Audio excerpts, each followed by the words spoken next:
The reason why is సమైక్య ఆంధ్రప్రదేశ్లో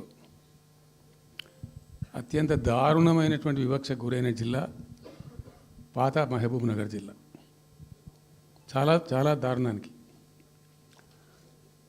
reason ఏంటంటే వనరులు లేక కాదు, వసతులు లేక కాదు. కృష్ణానది ప్రవేశిస్తదే మహబూబ్ నగర్ జిల్లాలో. సరే, ఇప్పుడున్న తెలంగాణ, అప్పుడు ఉన్న ఆంధ్రప్రదేశ్ మొత్తం చూస్తే కూడా 300 and above కిలోమీటర్స్ కృష్ణానది పారుతుంది కూడా మహబూబ్ నగర్ జిల్లాలో. 308 కిలోమీటర్లు పారుతుంది, 308 కిలోమీటర్స్ పారుతుంది. ఇది రెండు రాష్ట్రాలు కలిపి లెక్క చూస్తే కూడా. అయినా కూడా 50 ఏళ్ళు అప్పటికి 50 ఏళ్ళు పరిపాలించినటువంటి కాంగ్రెస్ పార్టీ కానీ, ఆ తదనంతరం సుమారు దగ్గర ఒక 20 ఏళ్ళు పరిపాలించిన తెలుగుదేశం పార్టీ కానీ, పాలమూరుకు చాలా దారుణమైనటువంటి తిరిగి కోలుకోలేనటువంటి దెబ్బ కొట్టిన పార్టీలు ఈ రెండు పార్టీల ప్రభుత్వాలు. ఇది లోకమందరికి తెలుసు. ఆ జిల్లా యాక్చువల్లీ అప్పర్ కృష్ణా ప్రాజెక్టు, భీమా ప్రాజెక్టు, తుంగభద్ర ఎడమ కాలువ ప్రాజెక్టు, దాని ద్వారా ఆనాటికి అన్ని ఫైల్స్ ఉన్నాయి, రికార్డ్స్ ఉన్నాయి, ఏదో ఒకటి స్టోరీ కాదు. 174 టీఎంసీలు నీళ్ళు పాలమూరు రంగారెడ్డి జిల్లాకు రావాల్సి ఉండే. పాలమూరు జిల్లాకు ఆనాటి ప్రతిపాదిత ప్రాజెక్టుల ప్రకారం రావాల్సి ఉండే. ఆంధ్రప్రదేశే ఏర్పాటే తెలంగాణ పాలిట పెనుశాపం. కొంతమందికి నచ్చదు, కానీ పెనుశాపంగా పరిణమించింది ఆంధ్రప్రదేశ్ రాష్ట్ర ఏర్పాటు. మొత్తం తెలంగాణకు, అందులో మోర్ స్పెసిఫికల్లీ మహబూబ్ నగర్ జిల్లాకు జరిగినటువంటి తీవ్రమైనటువంటి అన్యాయం.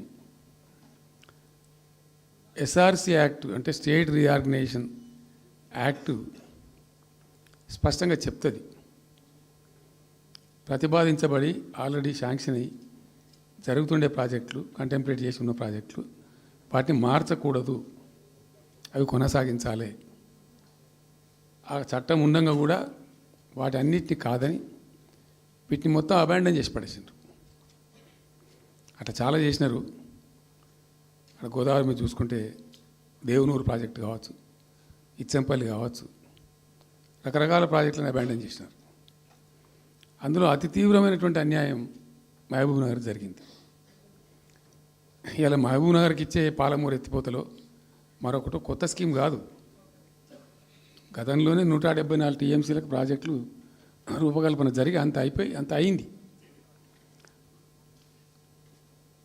అయితే మేము చాలా వాదించినాం. మధ్యలో బ్రిజేష్ కుమార్ ట్రిబ్యునల్ వస్తే కూడా అక్కడ పోయి ఆ ట్రిబ్యునల్ని కలిసి చాలా ప్రయత్నాలు చేసినాం. ఉద్యమ సందర్భంలో, ఉపన్యాసాలలో, కరపత్రాలలో, జలసాధన ఉద్యమ సందర్భంలో, మా క్యాసెట్ల రూపంలో, స్పీచ్ల రూపంలో, కరపత్రాల రూపంలో, పోస్టర్ల రూపంలో, క్యాసెట్ల రూపంలో రకరకాలుగా వాదించుకుంటూనే ట్రిబ్యునల్ కూడా వేయాలని పోతే, ట్రిబ్యునల్కు ఉండే ఒక డెలికసీ ఏంటంటే వాళ్ళు రాష్ట్రాల మధ్య పంపిణీ చేస్తారు తప్ప రాష్ట్రం లోపల ఉండేటువంటి ఒక ప్రాంతానికంటే వాళ్ళు చేయరు. మీకు రాష్ట్ర హోదా లేదండి, మీరు ప్రాంతము, మీరు రాష్ట్రంతో కొట్లాడుతున్నారు, అది వేరే సంగతి, కానీ మేము స్వీకరించలేము, తీసుకోలేము చట్ట ప్రకారం అని చెప్పి వాళ్ళు నిరాకరించారు. సరే, ఆ తదనంతరం ఉద్యమం జరిగింది, మీ అందరికి తెలుసు. ఇక్కడ ఇంకొకటి కూడా తప్పకుండా చెప్పాలి. బచావత్ ట్రిబ్యునల్ ఏర్పాటైనప్పుడు అతను పంపకాలు చేస్తూ బచావత్ ట్రిబ్యునల్లో స్పష్టంగా రికార్డు ఇప్పుడు ఉంది. బచావత్ ట్రిబ్యునల్లో స్పష్టంగా పొందుపరచబడి ఉంది. ఇప్పుడు బచావత్ గారు ఖుద్దు రిటైర్డ్ సుప్రీంకోర్టు జడ్జి, ఆయన స్వయంగా ఏమన్నారంటే, ఈ ప్రాంతం నిజంగా చాలా నిరాదరణకు గురైంది, ఇంకా అవుతూ ఉన్నది. ఆ రోజు విపత్కర పరిస్థితి, దుర్భరమైన పరిస్థితి ఏంటంటే పాలమూరు గురించి గంటెడు నీళ్ళు అడిగిన వెళ్ళేటప్పుడు ఇంత కేటాయించండి, ఈ కరువు జిల్లా ఉంది అని అడిగేవాడే లేడు. ఆనాటి సమైక్య ప్రభుత్వం చేసిన ద్రోహం. బచావత్ ఏం చేసిండు? మాకు చూడబుద్ధి అయితే లేదు, ఇది మా అంతల మేమే సూమోటో ఈ సమైక్య ప్రభుత్వం ప్రతిపాదించకపోయినా ఒక 17 TMC జూరాల ప్రాజెక్టు మంజూరు చేస్తున్నాము. అయితే సాంకేతిక కారణాలు మరొకటో చూపెట్టి ఈ జూరాల ప్రాజెక్టుని ఇక్కడి నుంచి ఎత్తగొట్టద్దు, వేరే కాడ కట్టద్దు, ఇక్కడ మాత్రమే కట్టి తీరాలి, దానికే అలాట్ చేస్తున్నామని చెప్పి ఒక కండిషన్ పెట్టిండు ఆయన. ఇది ట్రిబ్యునల్. అతను ఒక న్యాయమూర్తిగా పనిచేసిన వ్యక్తి కాబట్టి చూడబుద్ధి కాక ఆ బాధ భరించలేక ఈ కామెంట్ కూడా రికార్డు చేసిండు ట్రిబ్యునల్లో. ప్లస్ ఆ 17 TMC జూరాల ప్రాజెక్టుకు కేటాయించిండు. ఎంత విషాదం అంటే అది ఎప్పుడో 74లో 74 నుంచి 78 దాకా జరిగింది కథ అంతా. అతను కేటాయిస్తే దానికి ముట్టినోళ్ళు లేడు, పట్టుకునోళ్ళు లేడు, తీసినోళ్ళు లేడు. అంజయ్య గారు ముఖ్యమంత్రి అయినాక ఒక ఏడాది తర్వాతనేమో అప్పుడు అంజయ్య గారు దానికి ఫౌండేషన్ స్టోన్ వేసారు. ఫౌండేషన్ స్టోన్ వేస్తే ఇక అది మెల్లగా మెల్లగా తెలంగాణ ప్రాజెక్ట్ కదా, ఇప్పుడు పట్టుకున్న లేడు, దాన్ని మాట్లాడడం లేదు, అయ్యలేదు, అవ్వలేదు, ఒక అనాథలాగా ఆ బ్యారేజ్ వరకు కట్టేశారు. దానికి కాలువలు లేవు, నీళ్ళు రావు, పొలాలు పారాయి, కృష్ణానది నీళ్ళు వస్తుంటాయి, గేట్ల ద్వారా పోతుంటాయి. ఎప్పటి వరకు ఈ తతంగం 2001లో గులాబీ జెండా ఎగిరేదాకా ఇదే తతంగం. ఇంకా విషాదం ఏంటంటే అప్పుడు ముఖ్యమంత్రి ఉన్న చంద్రబాబు నాయుడు ఆయన మహబూబ్నగర్ జిల్లాను దత్తత తీసుకున్నాడు. ఆయన దత్తతలో ఉండే చేసి నేను అడాప్ట్ చేసుకుంటున్నా ఈ కరువు జిల్లా, దీన్ని అది చేస్తా, ఇది చేస్తా, పొడి చేస్తా అని మాటలు చెప్పి ఇష్టం వచ్చినన్ని పునాదురాలు వేసిండు.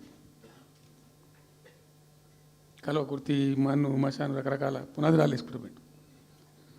ఉద్యమ సందర్భంగా నేను చేసే ఉపన్యాసాలలో నేను మాట్లాడేది ఈ పునాదురాలన్నీ ఎందుకు మనకు పట్క ఏడుస్తానిక, చూసుకుంటానిక, ఏం లాభము, ఈ రాళ్ళని కృష్ణానదిలో అడ్డమేస్తూ చెక్కడమని అయితే భయం అనేది నేను నవ్వేది, జనం సప్పట్లు కొట్టేది సభలలో నేను చెప్తుంటే.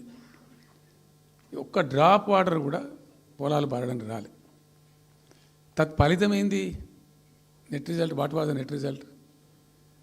పాలమూరు జిల్లాలో ప్రతి తాలూకా కేంద్రం అంటే ప్రతి నియోజకవర్గ కేంద్రం నుంచి వలసలు పోవడానికి ప్రజలు ప్రతి బొంబాయి నుంచి bus, Narayanpet Bombay bus, Wanaparthy Bombay bus, ఇంచుమించు అన్ని తాలూకాల నుంచి బొంబాయికి డైరెక్ట్గా బస్సు. ఏం చేస్తారు? ప్రజలు పుట్ట చేత పట్టుకొని వలస పోవాలి, బతకపోవడు తప్ప ఇంకో గతి లేదు. జిల్లాకు జిల్లా మొత్తానికి మొత్తం 100% కృష్ణా బేసిన్లో ఉంటుంది. భయంకరమైన కరువు. చివరికి ఆ జిల్లాలో ఉండే అనేక మంది కవులు అనేక పాటలు రాసిండ్రు. ఆ గోరెటి వెంకన్న గారు అయితే పల్లె పల్లెలో పల్లెర్లు మొలిసే పాలమూరులోన అని చెప్పి పాట రాసి పాడిండు. ఆ పాట బాగా పాపులర్ సాంగ్ కూడా, తెలంగాణ ఉద్యమం పొడుగుతో కూడా భయంకరంగా మోగినటువంటి సాంగ్. సో అట్లా జరుగుతూ ఉంది. మేము ఏడుస్తా పోయినాం, చూస్తూ పోయినాం. ఆ ఉన్న రెండే ప్రాజెక్టులు, ఒకటి బచావతి పెడితేనేమో జూరాల గతి అది. అప్పుడు చంద్రబాబు నాయుడు గారి స్లోగన్ సమైక్య రాష్ట్రంలోనే సమగ్ర అభివృద్ధి. నేను ప్రథమ మహాసభకు పాలమూరు జిల్లాకు పోయినా, మహబూబ్నగర్ టౌన్లో పెట్టాం. పెద్ద భారీ మీటింగ్ జరిగింది, దాదాపు 70,000 మంది వచ్చిండ్రు. ఆ మీటింగ్లో నాకు బాగా కోపం వచ్చి, ఏమయ్యా చంద్రబాబు నాయుడు, అప్పటికి ఏందంటే కర్ణాటకకి కొంత ముంపు ప్రాంతం ఏమిటి, జూరాల ప్రాజెక్టులో ఏంటంటే కొద్ది ముంపు ప్రాంతం కర్ణాటక రాష్ట్రంలో ఉంటుంది. ఒక 13 కోట్ల రూపాయల వరకు కాంపెన్సేషన్ కట్టాల్సి ఉండే, కట్టడు, ₹1 కట్టడు. ఏమయ్యా చంద్రబాబు నాయుడు గారు, నువ్వు దత్తత తీసుకున్నావు, కథ తీసుకున్నావు, డైలాగులు చెప్తున్నావు, ఇక్కడ చచ్చిపోతాను జనము, బొంబాయికి వలసలు పోతుండ్రు. ఇటువంటి పరిస్థితులలో కూడా కర్ణాటకకు డబ్బులు కట్టడానికి డబ్బులు లేవా? ఇదేనా సమైక్య రాష్ట్రంలో సమగ్ర అభివృద్ధి అంటే? పట్టిగా బ్యారేజ్ ఆ గోడ లెక్క కట్టిన విడిచిపెట్టేది మీరు చూసి తమాషా పడన్నా అని చాలా తీవ్రమైన విమర్శలు చేశాను. మోకాళ్ళ మీద పరిగెత్తి కట్టిండి చంద్రబాబు నాయుడు అప్పుడు. ఆ కర్ణాటక చెల్లించాల్సిన కంపెన్సేషన్ ఏదైతుందో మోకాళ్ళ మీద ఉరికి నా దాడి తట్టుకోలేక కంటిన్యూగా పెట్టినాం. దాని తర్వాత చంద్రబాబు నాయుడు పార్టీకి సంబంధించిన ఎమ్మెల్యేనే ఆర్డీఎస్ దగ్గర బాంబులు పెట్టి పేల్చేయడం, అది మీ అందరికీ కూడా తెలుసు. బాంబులు పెట్టి పేల్చడం 2 సార్లు 3 సార్లు పేల్చారు. నేను ఫస్ట్ ఉద్యమంలో తెలంగాణ ఉద్యమం స్టార్ట్ అయిన తర్వాత నేను ఎంచుకున్న ఎజెండా, నా ఎజెండాలో మొదటి పాదయాత్ర నేను చేసినటువంటిది జోగులాంబ టు గద్వాల పాదయాత్ర చేసిన. ఈ అన్యాయం సంగతి ఏంది అని దాన్ని ప్రజలలో ఎండగట్టాలని చెప్పి, గవర్నమెంట్ కూడా ఒత్తిడి తేవాలని చెప్పి, ఎందుకు తెలంగాణ ఉద్యమం చేస్తున్నామనేది లోకానికి తెలియాలని చెప్పి నేను జోగులాంబ టు గద్వాల పాదయాత్ర చేసిన. దాన్ని మొత్తం అసలు కంప్లీట్ 80,000 ఎకరాలకు బారాల్సినటువంటి ఆ ఆర్డీఎస్ కెనాలు 15,000 ఎకరాలు, 10,000 ఎకరాలు, 20,000 ఎకరాలకు వచ్చింది, తగ్గిపోయింది. అడిగే నాతుడు లేడు. నేను అంతకు ముందే పాదయాత్ర కన్నా ముందే స్వయంగా మేమందరం జిల్లా మహబూబ్నగర్ జిల్లా నాయకులు నేను కలిసి ఆర్డీఎస్ హెడ్ వర్క్స్ ఎక్కడ ఉంటాయంటే కర్ణాటకలో ఉంటాయి, రాయచూరు దగ్గర. అక్కడ దాకా పోయి మొత్తం ఆశాంతం ఆ కాలువ పొడవుతో తిరిగి అర్థం చేసుకొని ఆ తర్వాతనే నేను గద్వాల మన ఆలంపూర్ టు గద్వాల పాదయాత్ర పెట్టినాం. తిరిగి దాన్ని ఎక్స్పోజ్ చేసినాం. అప్పుడు అక్కడ గొడవ చేస్తే మళ్ళీ అప్పుడు జూరాల లింక్ కెనాల్ని మొదలుపెట్టింది చంద్రబాబు నాయుడు. జూరాల టు ఆర్డీఎస్కు లింక్ కెనాల్ అని మళ్ళీ డ్రామా కట్టి, అంటే ప్రతిసారి ఏమార్చడము తెలంగాణ ప్రజలను ఒక రకమైన దగా చేయటం తప్ప రాలే, ఒక డ్రాప్ వాటర్ రాలే, ఎప్పుడు రాలే. సరే కొట్లాడుతూ పోయినాం, ప్రజలు బాగా కలిసి వచ్చిండ్రు, సందర్భం కలిసి వచ్చింది, తెలంగాణ అదృష్టం బాగుంది, తెలంగాణ రాష్ట్రం ఏర్పడింది.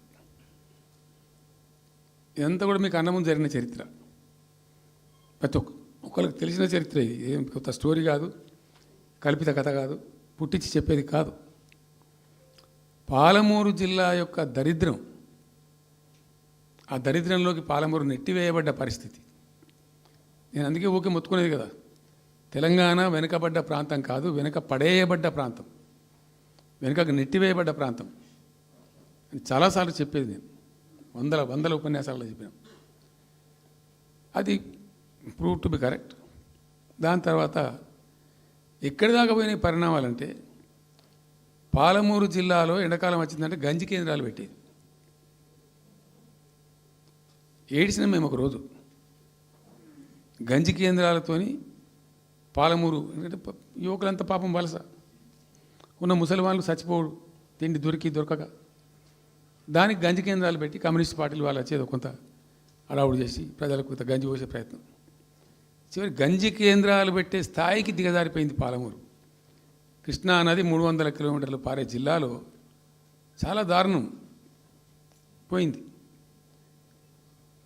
లివ్వా అంటే కేటాయింపులు ఉన్నాయి, పత ఉంది, కార్ఖానా ఉంది, అప్పర్ కృష్ణా పేరుంది, తుంగభద్ర కాలువ పేరుంది, రకరకాల బీమా ప్రాజెక్టు పేరుంది, అన్నీ ఉంటాయి. కానీ ఇవి రాదు. చూడడానికి మళ్ళీ ముఖ్యమంత్రి దత్తతలో ఉంటుంది, కానీ రాదు, ఏమీ రాలే. ఇంకా అందంగా ఈ ప్రాజెక్టులను, నేను కూడా అప్పుడు తెలుగుదేశం పార్టీలో పనిచేసిన కదా, ఈ ప్రాజెక్టులకు పెండింగ్ ప్రాజెక్టులను పేరు పెట్టారు, ఒక టైటిల్ గొప్పతనంలాగా. పెండింగ్ ప్రాజెక్టుల జాబితాలో వాటిని తోసేసి పాలమూరున ఆ గతికి తెచ్చిండ్రు. సరే రాష్ట్రం వచ్చింది. వచ్చిన తర్వాత జరిగింది ఏంది, టోటల్గా మేము సమీక్ష చేసుకున్నాం. గోదావరి ఏంది, గొంగడి ఏంది, కృష్ణ అయింది, మనకు రావాల్సిన వాటా అయింది, దగా జరిగింది ఎక్కడ, ఎట్లా సరిదిద్దాలా, ఎట్లా మన ప్రయాణం ముందుకు పోవాలా, ఏం జరగాలి అని ఆలోచన చేసినాం. చాలా తీవ్రమైనటువంటి మదన పడ్డం. టాప్ ప్రయారిటీలో ఈ జిల్లా ఆదుకోవాలి మనం. అత్యంత భయంకరమైన కరువు ఉంది ఇక్కడ, కొంచెం లైన్లో పెట్టుకోవాలి. ఇప్పుడు మన సొంత రాష్ట్రం కాబట్టి మనకు ఆ ఇబ్బందులు ఉన్నాయని చెప్పి మా ప్రస్థానం ప్రారంభించాం. మొట్టమొదలు యుద్ధ ప్రాతిపదికన ఏవైతే పెండింగ్ ప్రాజెక్టులను పెట్టినరో వాటిని రన్నింగ్ చేసినాం. వాటిని అన్నిటికీ నెట్టెంపాడు కావచ్చు, భీమా కావచ్చు, కల్వకుర్తి కావచ్చు, అన్నిటిని కూడా బ్రహ్మాండంగా లైన్లోకి తెచ్చి స్టార్ట్ చేసినాం. నికరంగా 6.5 లక్షల ఎకరాలకు ఆయకట్టు తెచ్చినాం ఆ పాలమూరు జిల్లాలో మా గవర్నమెంట్ ఉన్నప్పుడే. ఇది అక్కడ ప్రజలందరికీ తెలుసు, అందరికీ తెలుసు, ప్రతి వాళ్ళకి తెలుసు. సామర్థ్యాలు పెంచుకున్నాం కొన్ని. నెట్టెంపాడులో భాగంగా ఒకటి రేలంపాడు రిజర్వాయర్ ఉంటుంది. అది జస్ట్ 1.5 TMs, 1/4 to 2 TMs అది ఉండే. నేను రివ్యూ చేసి అక్కడ రైతులతో మాట్లాడి మీకు పంట పండదు, కష్టమవుతుంది కాబట్టి దీన్ని కొద్దిగా పెంచాలని చెప్పి డబుల్ ద సైజ్ చేసినాం, 4 TMs చేసినాం, పంట పండాలి కాబట్టి. అట్లా రకరకాల చర్యలు తీసుకొని దాని ద్వారా ఆ కల్వకుర్తి లిఫ్ట్ ఇరిగేషన్ ద్వారా, ఈ నెట్టెంపాడు ద్వారా, భీమా phase 1, phase 2 ద్వారా అన్నీ కలిపి 6.5 లక్షల ఎకరాలకు. వాస్తవం చెప్పానంటే ఎంత దుఃఖభాజనం అంటే, ఎంత బాధాకరం అంటే, కృష్ణానది 300 కిలోమీటర్లు ప్రవహించేటువంటి పాలమూరులో 30,000 ఎకరాలు కూడా పారకం లేదండి. RDS అన్ని కలిపి లేదు, అసలు రావు, నీళ్ళు రావు, కాలువ లేదు, పొలం లేదు, ఏం లేదు. అందుకే అది వలసల జిల్లా అని పేరు ఎందుకు వచ్చింది పాలమూరుకు? ఎందుకు వలస పోతారు ప్రజలు? ఎంత కంపల్సరీ ఉంటే పోతారు, ఎంత దుఃఖం ఉంటే పోతారు, ఎంత బాధ ఉంటే పోతారు. ఆ విధంగా ఒక 6.5 లక్షల ఎకరాలు దానికి తెచ్చినాం. మిషన్ కాకతీయలో కొద్దిగా ప్రయారిటీ పెట్టి, భౌగోళికంగా బాగా విశాలంగా ఉండే జిల్లా కాబట్టి ఇప్పుడు కొత్త జిల్లాలు తీసుకున్నాం, కానీ ఆ రోజు అది పెద్ద జిల్లా. దానికి మిషన్ కాకతీయలో టాప్ ప్రయారిటీ ఇచ్చి మైనర్ ఇరిగేషన్ చెరువులు మొత్తాన్ని పోయినాయిగా అమ్ముకున్నారు, అబాండనని మిగిలిన వాటిని కొన్ని సామర్థ్యాలు పెంచి ఒక పద్ధతికి తెచ్చినాం. అదో 1,20,000 ఎకరాలకు అది దోహదపడ్డది. చెక్ డ్యాములు కూడా కట్టుకున్నాం, చాలా వాగుల మీద 100ల కొద్ది చెక్ డ్యాములు కట్టినాం. ఇవన్నీ కూడా మీ కళ్ళ ముందే జరిగినాయి, మీ అందరికీ కూడా తెలుసు. ఈ RDS కెనాల్కి మోసం జరిగింది కాబట్టి మధ్యలో తుంగభద్ర మీద పెట్టి తుమ్మిల లిఫ్ట్ కూడా తెప్పించి తుమ్మిల లిఫ్ట్ కూడా పూర్తి చేసినాం. ఏది RDS ద్వారా కోల్పోయిన ఆయకట్టును రిస్టోర్ చేయడానికి తుమ్మిల లిఫ్ట్ కూడా స్టార్ట్ చేసినాం, నీళ్ళు పోపించినాం, బ్రహ్మాండంగా ఆయకట్టు అంతా పార్పించినాం. ఇట్లా అనేక రకాల చర్యలు అవి తీసుకొని ఒక 6.5 లక్షల ఎకరాలకేమో నెట్ ఆయకట్టు వచ్చింది. ఇండైరెక్ట్ ఆయకట్టు ఏమో భూగర్భ జలాలు పెంచడానికి కట్టిన చెక్ డ్యాములు, మైనర్ ఇరిగేషన్ బాగు చేయడం, దాని ద్వారా కూడా 1,50,000 ఎకరాలకు వచ్చింది.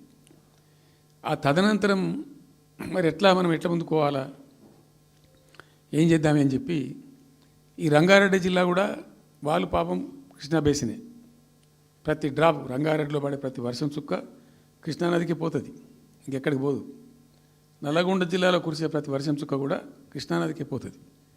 100% ఈ 3 జిల్లాలు కూడా నల్లగొండ, రంగారెడ్డి, పాలమూరు ఇవి 100% కృష్ణా బేసిన్లో ఉన్నాయి.